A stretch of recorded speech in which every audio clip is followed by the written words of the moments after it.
Mga kaboks, ngayon po ay October 7, 2023, Saturday po, at ako po ay sinadya ko po itong Bantilan Bridge at gusto ko pong ipaalam sa inyo na sa kasalukuyan ay ito na po yung ginagawang Bantilan Bridge Project.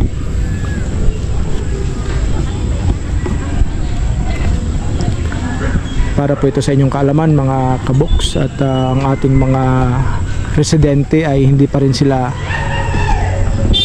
nila magagamit ika nga itong tulay na ito kasi hindi pa ito tapos.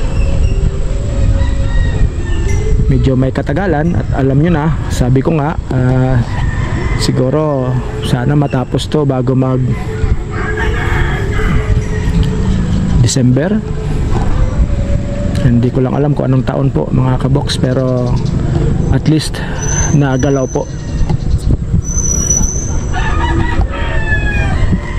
Ang mahirap lang kasi dito sa atin kasi parang hindi binabagsakan ng maraming manpower. Ano po,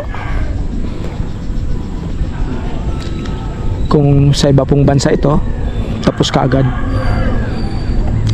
baka hindi natin alam kung kulang sa equipment yung contractor or kulang sa manpower, pero sa pagkakaalam po natin hindi naman po ito nagkulang sa budget mga kaboks.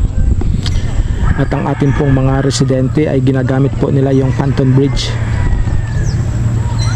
at mamaya pong alas 6 ay kukunin na yan, at iniiwasan nga ng residente dito na dumaan dyan ang lasing sa gabi at baka mahulog, kaya tinatanggal po nila yan.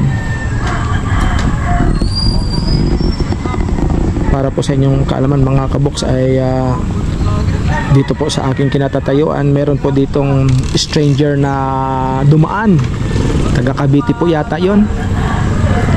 At yung Montero ay tuloy-tuloy po dito sa unang bridge dito po sumalpok. Wala pong nagawa kundi sira po yung kanyang Montero, at buti na lang at si Manong ay nakaligtas. So hanggang dito na lang mga kaboks, at para lang po sa inyong kaalaman na ito na po ngayon ang ating Bantilan Bridge, na kung saan ay sana matapos kagad ito hanggat maaari, at ng ating mga motorista ay hindi na mahirapang umikot doon sa San Juan papuntang Chaong.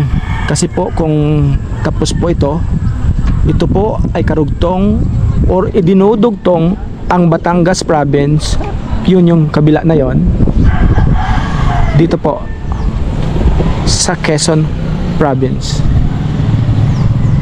So mga kaboks, kaya hanggat maaari po panawagan po natin sa gobyerno na naway i-push na nila to na matapos na kagad hanggat maaari, kung pwede lang, para ang ating pangangalakal sa magkabilang probinsya, hindi lang sa magkabilang probinsya ng Batangas at Quezon, kundi sa buo na ring ating bansa, na kung saan ay ang mga motorista ay dito nadaan, mapapunta sa Bicol or papuntang Maynila, dito din po nadaan, at mas maganda po dito at walang traffic. Sabi ko nga, ito po ay kung galing kayo ng Lucena, dito po ang labas nyo, papunta po doon sa San Juan, Batangas,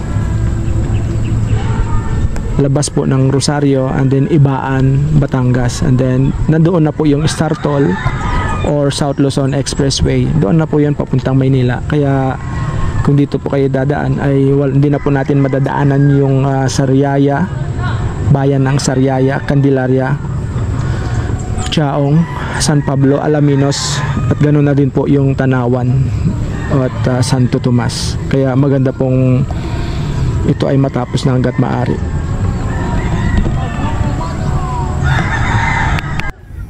Hanggang dito na lang mga kaboks, and shout out po sa ating masugid na mga taga-subaybay sa aking Books TV intro. At dito po sa ating mga teachers, nagdaos ng kanilang World Teachers Day nung nakalipas na September 5 to October 5. Congratulations po sa inyong lahat, di lamang sa buong mundo, kundi sa buong Pilipinas at lalong-lalo na po dito sa bayan ng San Agustin, Romblon. Happy Teachers Day po sa inyong lahat. Thank you for watching at patuloy po nyo pong subaybayan ng aking mga vlog.